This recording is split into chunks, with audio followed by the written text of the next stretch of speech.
North Gujarat education Mumbai संचालित अरविंद जीवाभाई प्राथमिक शाळा धोरण 8 विषय हिंदी विषयांक हार की जीत।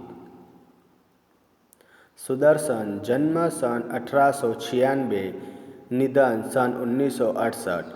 सुदर्शन का मूल नाम बद्रीनाथ शर्मा था। आपका जन्म पंजाब के सियालकोट में हुआ था। जब आप 6वें दर्जे में थे तभी आपने प्रथम कहानी लिखी थी। प्रेमचंद जी की तरह आपने भी उर्दू में लेखन प्रारंभ किया। तत्पश्चात हिंदी में लिखने लगे। नाटक, कहानी तथा उपन्यास लिखकर हिंदी साहित्य को समृद्ध किया। प्रस्तुत कहानी सुदर्शन जी द्वारा लिखित एक उपदेश प्रदान कथा है जो मानव भावनाओं पर आधारित है। बाबा भारती के अनोखे घोड़े की चर्चा डाकू खड़क सिंह के कानों तक पहुंचती है। धोखे से घोड़ा ले जाता है, परंतु बाबा भारती की एक बात उसे घोड़ा लौटाने पर मजबूर कर देती है। उसी बात ने उस डाकू का हृदय परिवर्तन कर दिया। इसी बात पर यहाँ प्रकाश डाला गया है। इस कहानी में विनम्रता, उदारता, पश्चाताप, दया भाव, लोकहित की आकांक्षा आदि मूल्यों को समाविष्ट किया गया है। माँ को अपने बेटे और किसान को अपने लहलहाते खेत देखकर जो आनंद आता है, वही आनंद बाबा भारती को अपना घोड़ा देखकर आता था। भगवान भजन से जो समय बचता वह घोड़े को अर्पण हो जाता। वह घोड़ा बहुत ही सुंदर और बलवान था। इसके जोड़ का घोड़ा सारे इलाके में न था। बाबा भारती उसे सुल्तान कहकर पुकारते, अपने हाथ से खरहरा करते, खुद दाना खिलाते और देख रेख प्रसन्न होते थे। उन्होंने रुपया, माल, असबाब, जमीन आदि अपना सब कुछ छोड़ दिया था। यहाँ तक कि उन्हें नगर के जीवन से भी घृणा थी। अब गांव के बाहर एक छोटे से मंदिर में रहते और भगवान का भजन करते थे। मैं सुल्तान के बिना नहीं रह सकूंगा, उन्हें ऐसा लगने लगा था। वे उसकी चाल पर लट्टू थे। कहते हैं ऐसे चलता है जैसे मोर घटा को देखकर नाच रहा हो। जब तक संध्या के समय सुल्तान पर चढ़कर 8-10 मील का चक्कर न लगा लेते उन्हें चैन न आता। खड़क सिंह उस इलाके का कुख्यात डाकू था। लोग उसका नाम सुनकर कांपते थे। होते होते सुल्तान की कीर्ति उसके कानों तक भी पहुंची। उसका हृदय उसे देखने के लिए अधीर हो उठा। वह एक दिन दोपहर के समय बाबा भारती के पास पहुंचा और नमस्कार करके बैठ गया। बाबा भारती ने पूछा, खड़क सिंह क्या हाल है? खड़क सिंह ने सिर झुकाकर उत्तर दिया, आपकी दया है। कहो इधर कैसे आ गए? सुल्तान की चाह खींच लाई। विचित्र जानवर है, देखोगे तो प्रसन्न हो जाओगे। मैंने भी बड़ी प्रशंसा सुनी है। उसकी चाल तुम्हारा मन मोह लेगी। कहते हैं देखने में भी बड़ा सुंदर है। क्या कहना, जो उसे एक बार देख लेता है उसके हृदय पर उसकी छवि अंकित हो जाती है। बहुत दिनों से अभिलाषा थी, आज उपस्थित हो सका हो। बाबा भारती और खड़क सिंह अस्तंबल में पहुँचे। बाबा ने घोड़ा दिखाया घमंड से। खड़क सिंह ने घोड़ा देखा आश्चर्य से। उसने सहस्त्रों घोड़े देखे थे, परंतु ऐसा बाका घोड़ा उसकी आंखों के सामने कभी न गुजरा था। सोचने लगा, भाग्य की बात है, ऐसा घोड़ा खड़क सिंह के पास होना चाहिए था। इस साधु को ऐसी चीज़ों से क्या लाभ? कुछ देर तक आश्चर्य से खड़ा रहा। इसके पश्चात उसके हृदय में हलचल होने लगी। बालकों की सी अधीरता से बोला, परंतु बाबा जी इसकी चाल न देखी तो क्या? बाबा जी भी मनुष्य ही थे। अपनी वस्तु की प्रशंसा दूसरों के मुख से सुनने के लिए उनका हृदय अधीर हो गया। घोड़े को खोलकर बाहर ले गए। घोड़ा वायु वेग में उड़ने लगा। घोड़े की चाल देखकर उसके हृदय पर सांप लौट गया। वह डाकू था और जो वस्तु उसे पसंद आ जाए उस पर वह अपना अधिकार समझने लगता था। उसके पास बाहुबल था और आदमी थे। जाते जाते उसने कहा, बाबा जी मैं यह घोड़ा आपके पास न रहने दूंगा। बाबा भारती डर गए। अब उन्हें रात को नींद न आती। सारी रात अस्तंबल की रखवाली में कटने लगी। प्रतिक्षण खड़गसी का डर लगा रहता था, परंतु कई महीने बीत गए और वह न आया। यहाँ तक कि बाबा भारती कुछ असावधान हो गए। संध्या का समय था। बाबा भारती सुल्तान की पीठ पर सवार होकर घूमने जा रहे थे। इस समय उनकी आंखों में चमक थी, मुख पर प्रसन्नता। कभी घोड़े के शरीर को देखते, कभी उसके रंग को, और वह मन में ही फूले न समाते थे।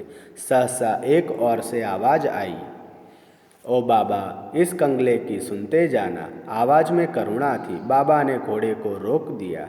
देखा, एक अपाहिज वृक्ष की छाया में पड़ा करा रहा है। बोले, क्या तुम्हें क्या कष्ट है?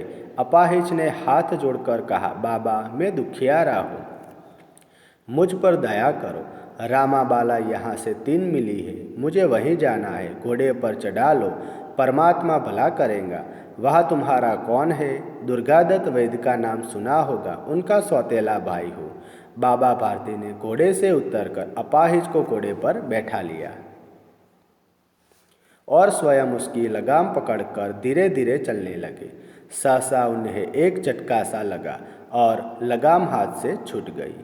उनके आश्चर्य का ठिकाना न रहा जब उन्होंने देखा कि अपाहिज घोड़े की पीठ पर तन कर बैठा है और घोड़े को दौड़ाए लिए जा रहा है। उनके मुख से भय, विस्मय और निराशा से मिली हुई चीख निकल गई। वह अपाहिज डाकू खड़गसी था। बाबा भारती कुछ देर तक तो चुप रहे। इसके पश्चात कुछ निश्चय कर पूरे बल से चिल्लाकर बोले, जरा ठहर जाओ। खड़गसी ने आवाज़ सुनकर घोड़ा रोक लिया। उसकी गर्दन पर प्यार से हाथ फेरते हुए कहा, बाबा जी, यह घोड़ा अब न दूंगा, मगर एक बात सुनते जाओ। खड़गसी ठहर गया। बाबा भारती ने निकट जाकर उसकी ओर ऐसी आंखों से देखा जैसे बकरा कसाई की ओर देखता है। फिर कहा, यह घोड़ा तुम्हारा हो चुका। मैं तुमसे इसे वापस करने के लिए नहीं कहूँगा, परंतु खड़गसी, केवल एक प्रार्थना करता हूँ, उसे अस्वीकार न करना, नहीं तो मेरा दिल टूट जाएगा। बाबा जी, आज्ञा कीजिए।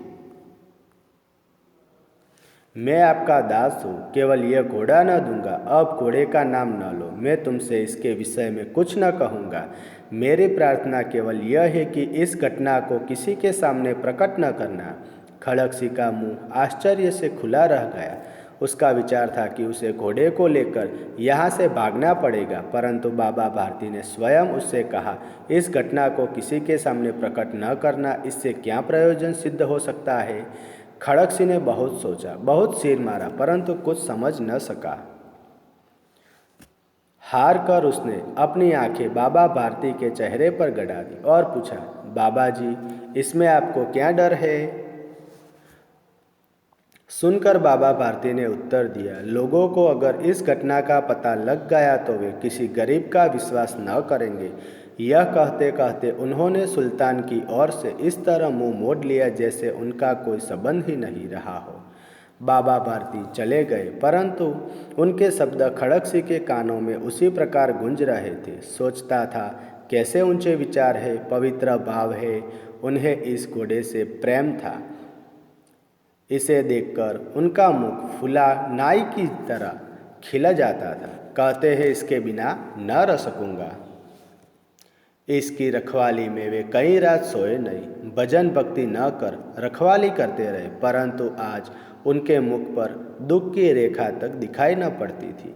उन्हें केवल यह ख्याल था कि कहीं लोग गरीबों पर विश्वास करना न छोड़ दे। ऐसा मनुष्य मनुष्य नहीं, देवता है। रात्रि के अंधकार में खड़गसी बाबा भारती के मंदिर में पहुंचा।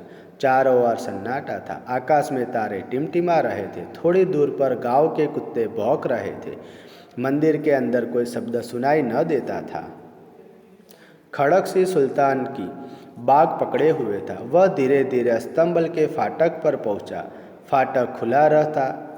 किसी समय वहां बाबा भारती स्वयं लाठी लेकर पहरा देते थे, परंतु आज उन्हें किसी चोरी, किसी डाकू का भय न था। खड़गसी ने आगे बढ़कर सुल्तान को उसके स्थान पर बांध दिया और बाहर निकलकर सावधानी से फाटक बंद कर दिया। इस समय उसकी आंखों में नेकी के आंसू थे। रात्रि का तीसरा पहर बीत चुका था। चौथा पहर आरंभ होते ही बाबा भारती ने अपनी कुटिया से बाहर निकलकर ठंडे जल से स्नान किया। उसके पश्चात इस प्रकार जैसे कोई स्वप्न में चल रहा हो उनके पांव अस्तंबल की ओर बढ़े, परंतु फाटक पर पहुंचकर उनको अपनी भूल प्रतीत हुई। साथ ही घोर निराशा के पांव को मन मन भर का बना दिया।